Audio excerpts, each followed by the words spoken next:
sexy, spooky bones. Yeah.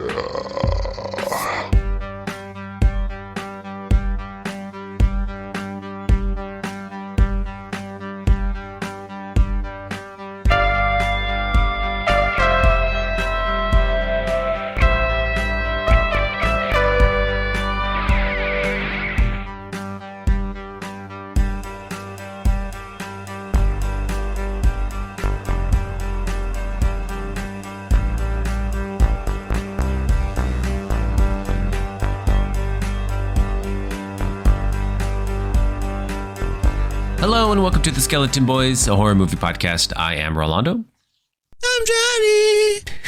Oh shit. I think you may have a higher setting in your levels. Try that. Try again. No, I think I'm fine, but I'll adjust. Is that better? That's more, yeah, whatever you did sounds more normal.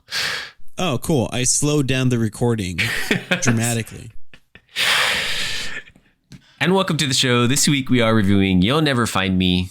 As always, John will give us the plot in 5 words, give our first thoughts, then we go to a deep spoiler analysis. But first we go back to TV Corner. Again, we're watching another John Carpenter Suburban Scream titled Cursed Neighborhood. Cursed Neighborhood. Which we have gathered at this point. This TV series is about a people that don't believe in hospitals or asking for help. So every episode I wait. Every episode it starts or sometime in the middle and I think, oh my God, this is going to be the best episode. Hold on. It's like every episode it starts and then I'm like, shit, I started it. No, now I got to watch this fucking trash. That's eventually the thought I get to but I'm always optimistic. I'm like, okay, this is going to be the one. I want to see what Carpenter saw in making this show. This is going to be the episode that is finally better than the worst episode of Blood Ride, and I'm here for it. Let's go. And then it's not. But let's be fair, there's no terrible Blood Ride episodes. Fuck no. God, there was one season because they were like, why would we make another one? This is perfect. I almost agree with that madness. That crazy way of thinking. I am waiting because that came out in 2020. Uh-huh. I'm going to wait until 2025 to pitch an American remake of Blood Ride. Yes. And I will show run the shit out of that. Could we get Ethan Hawke and Selena Gomez and God, I'm gonna ruin so many careers. All references to our previous episode. Go listen to that episode too. The Cure. But yeah, this episode was terrible. I don't. Yeah, it's just boring. I don't understand. At least I thought like this one. This one was like I felt like the previous episode was too much. Nothing happened. It was too much to me like a movie pitch for the Bunny Man. So we'll see that soon coming out. He's gonna fight Winnie the Pooh or something in some kind of versus movie. I kept like, at least this one had a lot of like drama, like it was actually more of a it was less focused on like the actual people telling the story. It was more focused on like the telling. There actually was a telling of something actually happened to these people that live there. Now, what actually happened to them was absolute bullshit. Like complete like it borders on absurdity to hilarity. The most fabricated story. Yeah. Like there's no way this was real. Yeah. Like to a degree where it's like there's another cold open. Now we're getting into like having cold opens on these fucking shows for some reason. Yeah. We didn't even mention in the Bunny Man, they had like this one recount storytelling in like 1950 or something where this couple got accosted by the Bunny Man who like ran his axe into the window and then they ran away and hid at a tree like 30 feet away. And sat there till morning. It's basically a poor version of the opening of Zodiac. Yeah. Basically all it was. It's all I could gather from it. This one it is colonial times. Again, and a bunch of white people are trying to say this is our land now, and they're mad at the indigenous people that they did not portray at all. It's just like arrows flying and killing them. And somehow these Caucasian people are haunting the land. Yeah, white people which are makes bad. no sense, but yeah. Got it. It makes no sense. Manifest destiny. Got it. But nobody wants to live in wherever the fuck this was. I forgot where it was at. The US somewhere. Suburbia, USA is where it took place. Yeah. No, they actually all the houses were empty. Maryland. If I remember, they were driving in and out of Maryland. Yeah. I think it happened in and around that state, if I remember correctly. And I like how the mom and the youngest daughter were like, "Yeah, we'll talk about it." But then the oldest daughter was like, "No, I'm not gonna subscribe to your bullshit. That's not what happened to our father." Like, no. He was a very sick man, and we refused to take him to the hospital. We did not take care of him. That's basically what happened. Yeah. I don't know. I was It's cursed. It's a cursed land episode, and these people, again, it's almost like a copy of the previous one about like the land is cursed. They're moving in. The suburban sprawl is a bad thing. Maybe that's the meaning of what John Carpenter is trying to say. Suburbia was a mistake. Is that? Did I get to the essence of what he was trying to say in these 6 episodes? Because one took place in England, right? One of them did. England? Yeah. No, I don't. Or Europe somewhere. Yeah. Or was it Canada? Canada, eh? It was Canada. Yeah. But I like how this whole story just kind of takes place, and they're like, "Oh, we're being haunted," and then there's like this drama that is clearly not what happened. But like the oldest daughter's like, "I need to leave. You should leave with me, Mom. You should leave with me." With the youngest daughter, she's like, "All my stuff's here." Okay. Oh my God, the lines in this episode. Oh man, they were fire. You know I'm allergic to mayonnaise. You know I'm allergic to mayonnaise. That was part of the line delivery of that. Oh man. And then like it's like this guy gets dragged into the woods, which I don't think actually happened. And then we don't know that, John. We don't know that. But he is trying to fix the roof, and he falls off the ladder, and according to the imagery we see, splits his ankle in half. But according to the woman, like, oh yeah, he broke his ankle, and then he was like fine a couple months later. But then he broke the other one. That was the best part. I'm like, okay. And then he broke it again up on a ladder. He broke it twice. Yeah. And then the strangest thing, God. We were asleep, and I saw his back, and it was covered in pimples. And then the imagery they show you is like there's maggots crawling out of these fucking pustules and stuff like that. I'm like, okay. Because at that point he had moved away, right? Is that the? No, he hadn't moved away yet. This was right before that. This is. Where did he die? He's laid up after he broke his other ankle, and he's drinking beer in front of the TV, and he's like, "Give me another beer." Or he says something stupid. There's like some dramatic line that he says. It's like, so, it's this. You ready for this? She's like, "Can I get you anything?" And he's like laid up on the couch watching TV, and he's like, "Yeah, get me a beer with an S," which I'm assuming he means beers. But it's just like a weird way to present that. Wow. It's drama.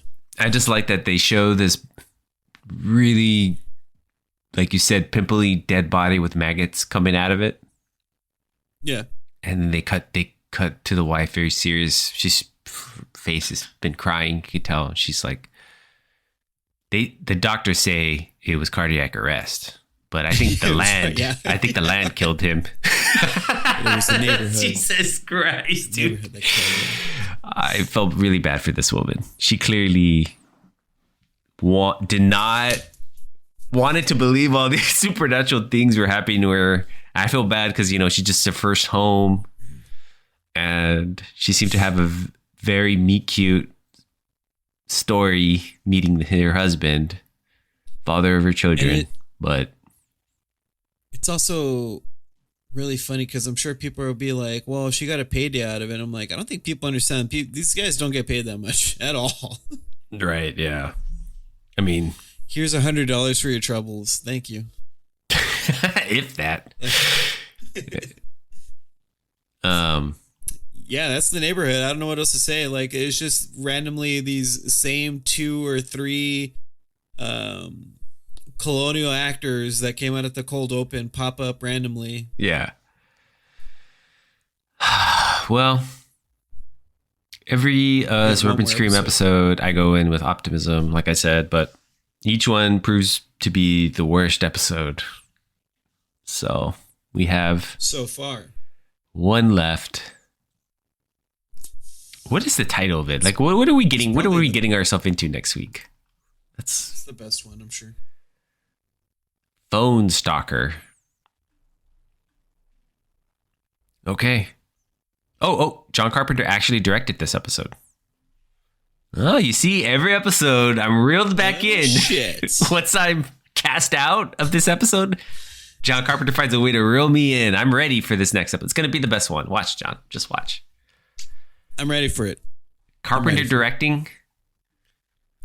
How's that a miss? John Carpenter presents Blood Ride Season 2. It's actually a prequel series to Blood Ride. Whoa. It's just a dry ride. Dry ride. Yeah.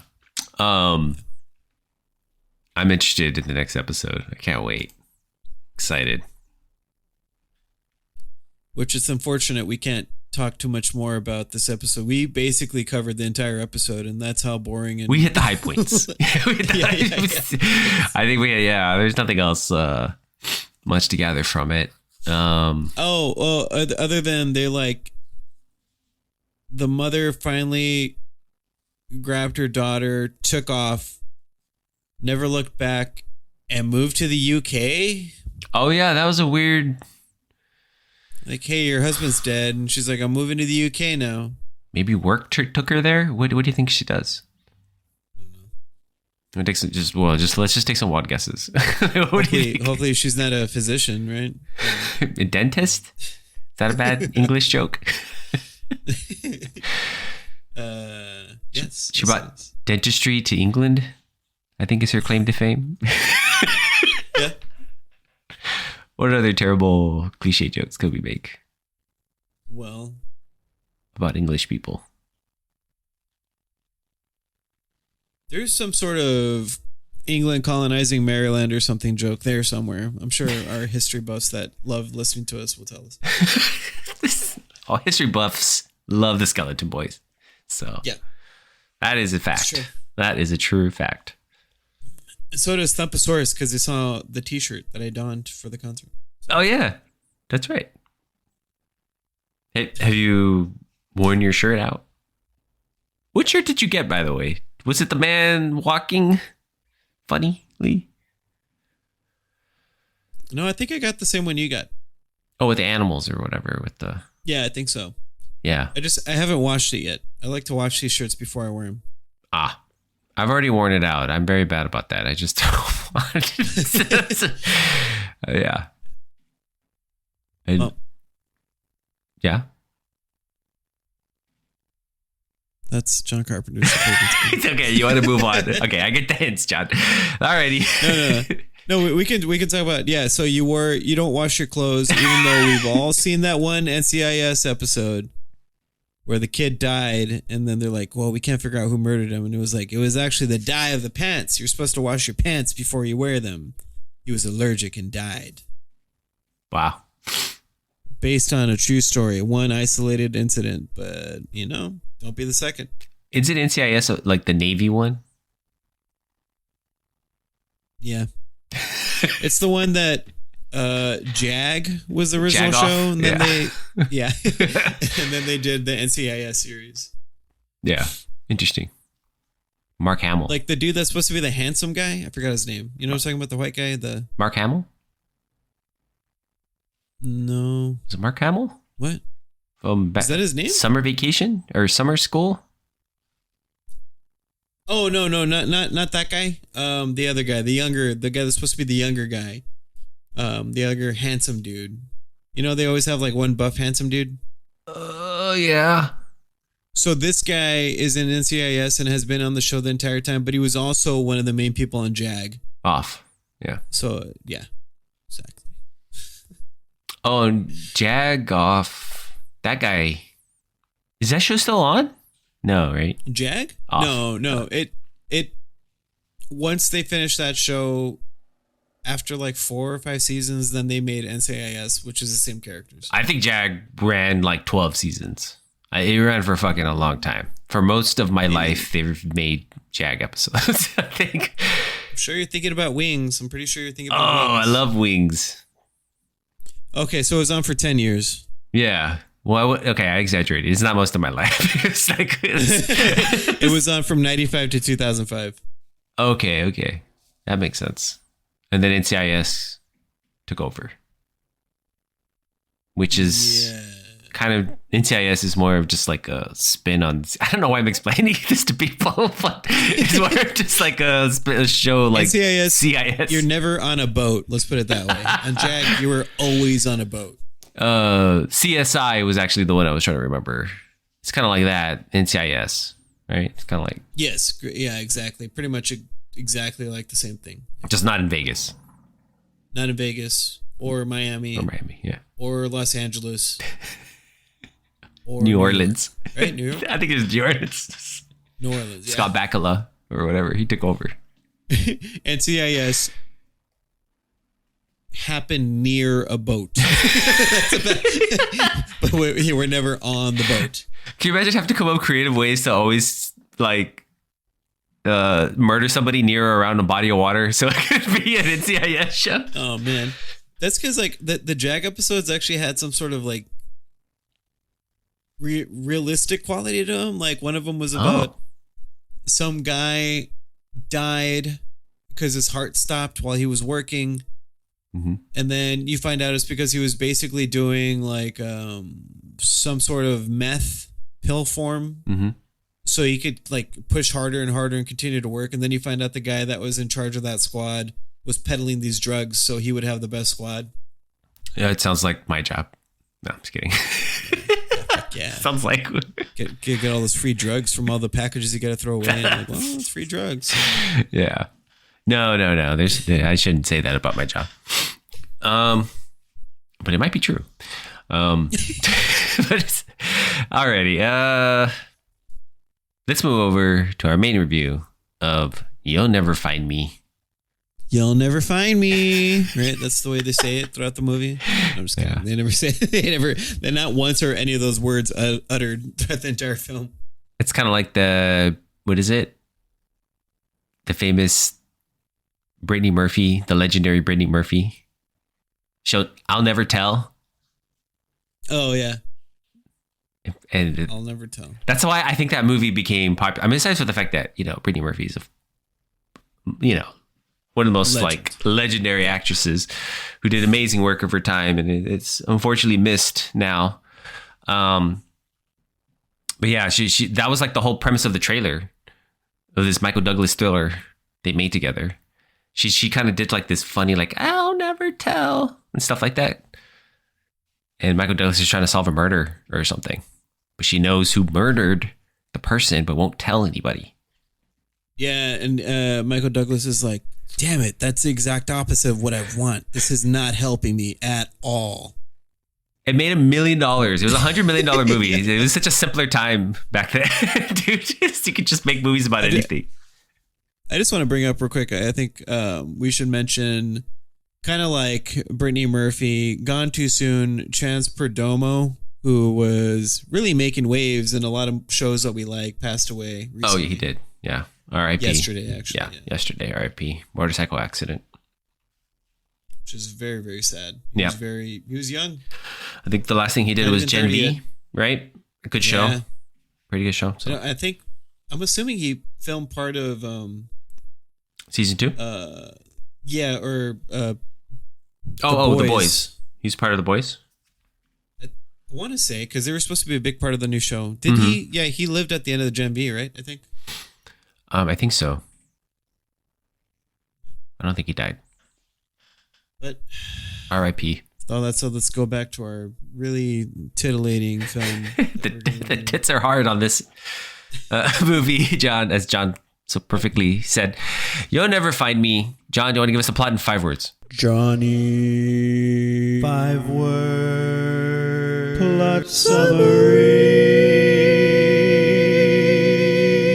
Rolando, drum roll, please. Let's see how these go over. For You'll Never Find Me, coming in at number 3, Redbeard hates those kids. It's not the guy from Ted Lasso, guys. I checked. Or Game of Thrones. Or Game of Thrones, yeah. Coming in at number 2 for You'll Never Find Me, the Wild Man doesn't own television.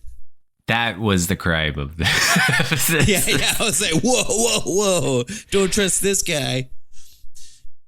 And coming in at number 1 for You'll Never Find Me, Storm finds man's dream women. It's an episode of The Bachelor. Very twisted episode. Kinda, yeah. Just cast the same looking type of woman over and over again. You'll Never Find Me. John, do you want to give us your first thoughts? Presents itself in an interesting way.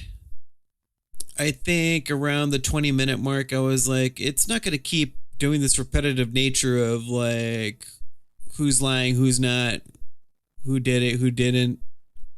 And then that's exactly what it was for the next like hour and some change. Okay. So you didn't like it? And then I got to say, I felt like the reveal was kind of weak. You were unsatisfied with the ending. Yeah, because it's something where I could have called that at the beginning. Like, to me, the way this movie is, it felt like somebody made a short that did really well, and then they made a feature out of it. And didn't, like, maybe they stretched the idea too thin. Yeah. Would you say exactly. That? Because to me, this is sort of like Jethica, right? Which we both really enjoyed. But can you imagine if they try to make Jethica into a feature-length film? They would have had to have done interesting things, not make it so serious the entire time, you know. Right. It would have been a really like, I don't need an hour and a half of this. This could have been fine as like 45 minutes. Okay. I see. Yeah. That's where I'm at with that. For me, I'm going to say I liked what was here. I liked what was presented to me because even though I feel the story, like you said, is pretty much, if you're, you know, engaged in this movie just a slight bit, like you can kind of you're going to come upon what is going to happen in this movie, you know, pretty obvious. Right. But I think they did, and this is the credit to the filmmakers, I think they did a wonderful job creating tension and suspense and really a great atmosphere because we're only confined to this very small trailer and it's basically like a two-hand performance for most of this movie, right? Between the young actress and an older man. I think they're both, it's just set like in Australia or something, right? That's what I'm gathering by accents. Brendan Rock and Jordan Cowan. Excellent job. And I think I liked, even though it's like you said, it's basically like Brendan Rock gives a kind of like a very, you know, very quiet, sweaty performance, like he's hiding something, right, through most of it. Yeah. And I think Jordan Cowan is like, she plays somebody who happens upon his trailer in a storm and she is innocent, but she's also like suspecting maybe that, you know, there's more lying. To him that he's lying. She's also lying. Yeah. Like she's lying about where she came from. And there's a lot of like, he keeps explaining like, how did you get in if the gates were closed? Like you can't just walk into this trailer park. Right. She's like, oh, I got drunk on the beach. And it's like, okay, the beach is like really far away and you're barefoot. Like there's like a lot of questions that she can't answer properly. Right. And I'll get more into it when we decide to go into spoilers, because then once the reveal happens, I'm just like, then why did we spend a lot of time on certain things? I don't understand. Yeah, I agree. So it's kind of like I think it's really big. Brendan Rock looks, like you said, like he has a big beard. It's red. It's like he's sweaty. He looks kind of like end of description. That's all you need to know. He's got a big beard. It's red. Bam. End of movie. You'll never find him, but you're gonna find him because he's got a big beard and it's red. He stands out like a sore thumb. I like that it played with the idea that there's like this power dynamic, because it's like this older man and this younger girl, and there's something. Jordan Cowan, she doesn't really have a name in this. I'm looking at the IMDb. It says her name's The Visitor. And she immediately distrusts him. And I find that like, and I was okay with the first couple of, like you said, like the first couple of times they were like, oh, I don't trust you. But like, oh no, you have a reason to trust me. I'm not being weird or whatever. So. Yeah. I thought it was then that just kept happening. Yes. Yeah. Now I think it does that idea of this power dynamic of whether or not to trust this man or trust each other. I think it's kind of played out too long, like you said. So that I definitely understand that criticism. I was okay with it because I was engaged with the acting and like the storytelling and like the way I was actually kind of impressed also the fact that like it's just two actors. This could almost be like a play, a play between two people, and I thought there was really good chemistry between them, and I thought the filmmaking was actually really well done and executed, so there was like this terror and suspense. So yes. I would say, before we don't have to get to the ending yet, but I would say right. I understand that the reveal was like not a surprise, and like I totally get that. Like, well, it's not just not a surprise, but it's more of also there's a lot of like time put into confused acts that people go through, where it's like, then why did that happen? Why were we so hyper focused on that?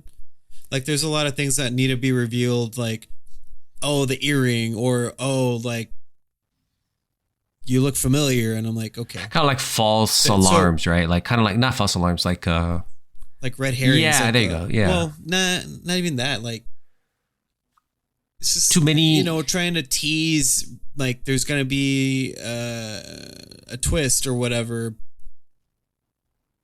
But I don't know how necessary that's what I mean. It feels like fluff to like get towards the end. Right. Because I feel like we should have, if the ending was something different, then maybe it would have worked in my opinion. But then having two different perspectives, and we're mostly following her perspective, which kind of doesn't make sense for the end to me. Okay.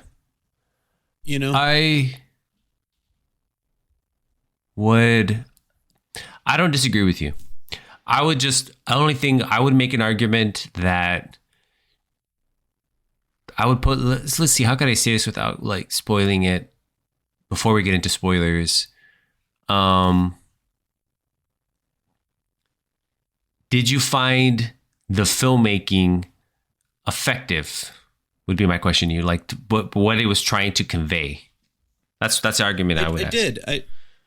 I did like that aspect of it. I thought that was pretty good. I maybe my gripe is with the writing. Okay. Because I think that I found, even though I wasn't surprised by the ending, I found the ending, the filmmaking, and what it was trying to say and convey was extremely effective. Like I thought it really worked for what it was. Yeah. So my thing is also like I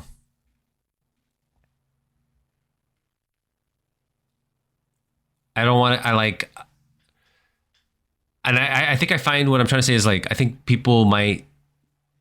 sometimes people like when things are a mystery like this, when things are kind of built up and you're waiting for like something to end, like so many, and then not necessarily this project in particular, but other projects, like so people are just like waiting for the perfect explanation, like a Shyamalan ending. You know what I mean? Like does this ending, is this ending satisfying? What I find is that like sometimes that's not like the best question, because it's like, did this ending convey did the filmmakers achieve what they set out to do? Was kind of like what I'm getting towards, which is why I think I liked it, because I think the filmmakers executed what they wanted to say at the very end effectively. I found it very effective. And I completely I understand that like the whole middle part of it, which we can kind of get into, like kind of this, it did get a little bit tiring of like, do they trust each other? Do they not trust each other? You have like the earrings, you have the scratch on your back, you know, like it was like kind of like too much, right? Like it was drawn out. Yeah. Like that stuff. He just not remembering everything, her not remembering everything. Convenient. And there's a whole parable with his father dying, but that's kind of a spoiler if I explain what I think that means. I'm going to say this movie kind of reminds me a lot of, and maybe it's not fair to compare movies, so that's not nice to do, but it kind of reminds me of a horror version of I'm Thinking of Ending Things.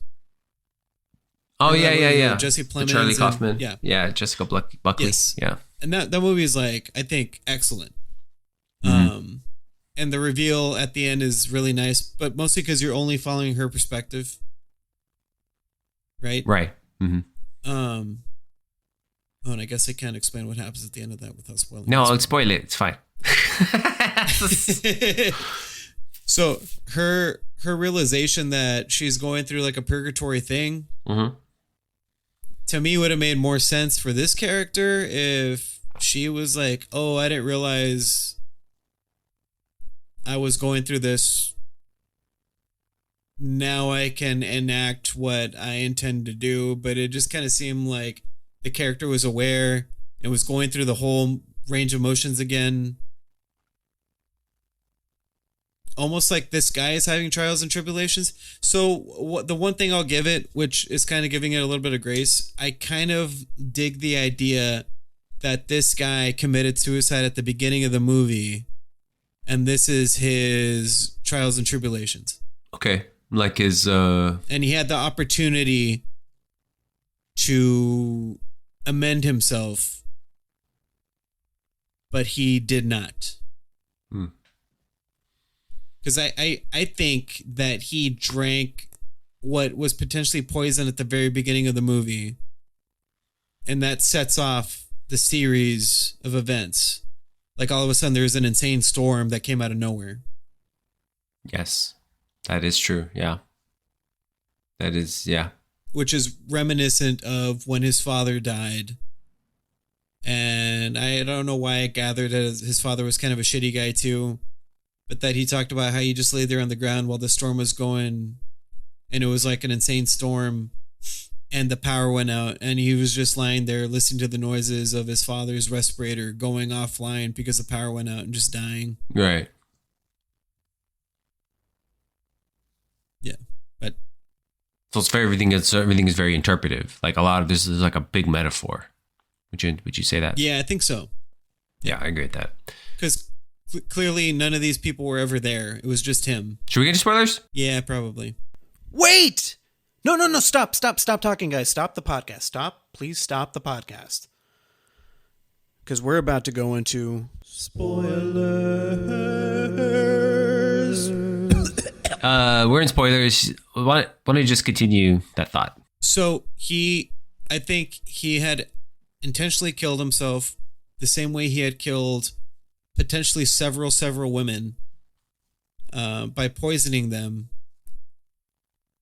because he enjoys killing, because he talked about like this is very similar to Cure somehow too, where it's like once he put himself outside of this box, it's like, well, nothing matters. It doesn't matter. Once you realize, God is not real, and like consequences aren't real, and evil's not real, good is not real, like none of these things matter. Mm-hmm. So he was just kind of fucking killing people because he's like, whatever, it doesn't matter. And he's also admitting that he came to this place to be quiet and be away from people. And I'm thinking because he probably didn't want to get caught, and B, he just wanted to stop killing people. So I think this was his opportunity to, correct himself before leaving or dying officially. And it was just, he still did the same thing because it was just in his nature. Almost like a. This is where I get confused. Sorry, go ahead. Sorry. I was gonna say, this is why I get confused about the Cowan's character, because there's a lot of just following her perspective and her freaking out because she's like, what about this and what about that or whatever. But then it seems at the end she's fully aware that she was one of the first victims, which you get hints at the beginning in the cold open. Right. Which immediately I was like, that's got to be the same girl, right? You just see like a blurred, foggy version of her, and like it's raining inside of a car looking out. It's kind of like a not raining inside of a car. It's raining outside of the car, but you're looking at that. It's almost like a kind of like Jacob's Ladder, right? Like he's kind of like reliving his life. That's why it's like kind of like he's following steps. So I almost want to think like, so he for sure was. I think what I gathered from it, like would you say it makes sense and tracks.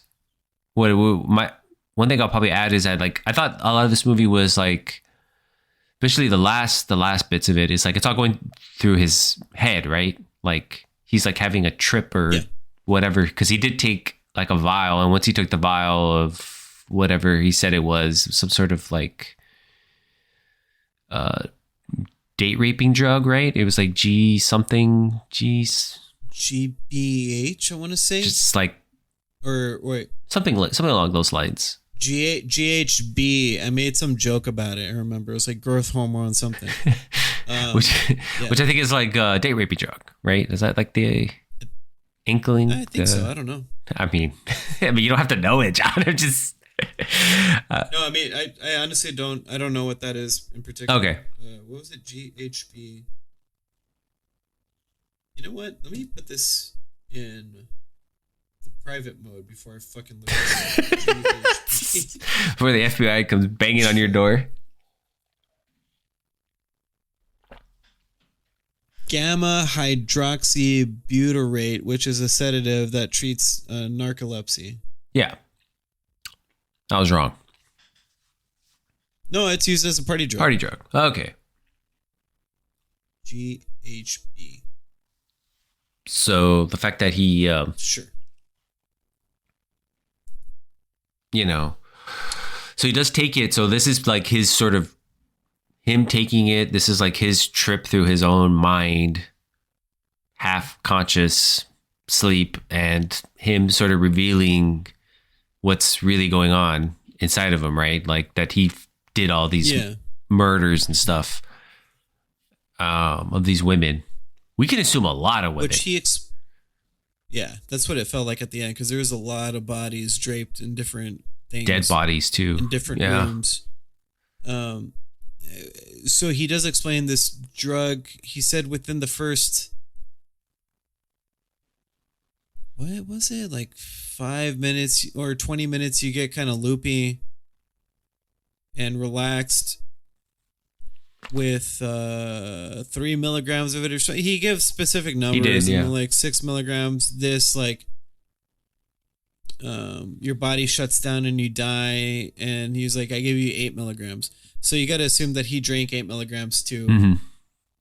Which in this world, the girl, which I'm assuming was his first victim, is forcing the vial in the bottle of bourbon that he was drinking and he is sort of forced but coerced also, which I think is important to point out, into chugging the bottle. Right.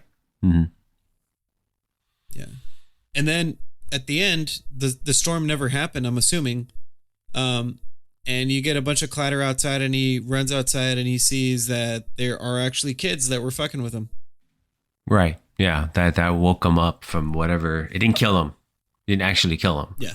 But and this is the part that I liked, was that once it's like revealed that, you know, the visitor, or Jordan Cowan, the other actress he's acting most of the movie with, is like already dead, and he goes through with murdering her, then the movie kind of turns upside down, and then it reveals itself as he is the one killing all these women, and sort of all the things that he mentions, that the cops banging on his door, you know, all the victims are coming at him at once. Like, that whole sequence was like excellently done. It perfectly kind of representing like his mind state, his state of mind at the time, and all his fears and insecurities, and, you know, all the things that he was going through, up until like he like boom snaps out of it. And then we kind of understand that the majority of this movie was kind of just him. We're going through like this trip with him or whatever, or he was yeah, because even all the ladies look very, very similar. Yeah. And I think that is a reference to a line she mentioned earlier. It was like, well, you know, at the bar, we all end up kind of molding and looking like the same person. He's like, what are you talking about? Yep. She's like, oh, nothing. Don't worry about it. Which we saw quickly we saw shots of like all these women's dead bodies all kind of there in one thing, or they were all wearing blankets too, passing them by, like very like think strong representative visuals were done to convey that thought. Yeah, and all of them were going, oh, I'm a ghost. We're all ghosts. You killed us. You get it. It's like, no, I don't get it. So, just need my whiskey. Do you think people would find that disappointing, that there wasn't more to it, that we weren't actually dealing with anything real, that it was kind of like a fake out, that it was not? Because you're right, because they do misdirect you, because we're to believe that we're supposed to be the woman, and this is supposed to be the protagonist, and we're supposed to be like, oh, I hope she gets out. Yeah. You know, somehow. Which she has her opportunity and she stays. Right. And then that's where I'm like, okay, she's for sure not like real or alive or something. That's the point where I was like, okay. Like, clearly this is somebody like a ghost or something. I don't know. Yeah, I think what would ultimately disappoint people is the nature of the film just kind of dragging out. That's what I'm saying. It feels like it would be an excellent short film. Mm-hmm. But I don't know, like, this was an hour and a half or hour. Yeah, an hour and 30 like minutes, 36 minutes. Mm-hmm. So maybe just like a little too long for that premise. And then it's like the guy does die. You kind of hear him like fall and thud from the wide shot of the trailer. Right. Okay. Yeah, there was a little bit of, so when he awakes, kind of explain it. Like when he awakes from the kids like fucking around in his trailer, he goes outside, checks, laughs it off, like, oh, you know, I survived. Goes back in. We get this wide shot, trailer only in frame, right? And closes the door, and then we hear like rustling, and we hear like he like basically falls and dies, or like something happens where we can assume he's dead or something along those lines, right? Or he's gonna die, yeah. I don't know. Or maybe somebody was there, maybe something else happened, maybe he killed somebody else. I don't know. There's a lot of, it's left purposely ambiguous, I think. Yeah. Because it makes it seem like at the beginning he's alone, and then the lighting changes once she enters the trailer. For the most part, he is in a red light or in a red section. Even his beard is red. Mm-hmm. And for her, she's mostly just kind of in the dark or in a blue sort of ambient light. Right. And then when he snaps out of it at the end, when the kids bang on the door and he's like back at his table drinking and he realizes that he drank the whole bottle and he saw that the vial was empty. He's back in the normal color palette, the temperature that he was at the very beginning of the film. Mm-hmm. So, I don't know. So what do you think about You Never Find Me? Like, you'll never find his victims. You'll never find his true self.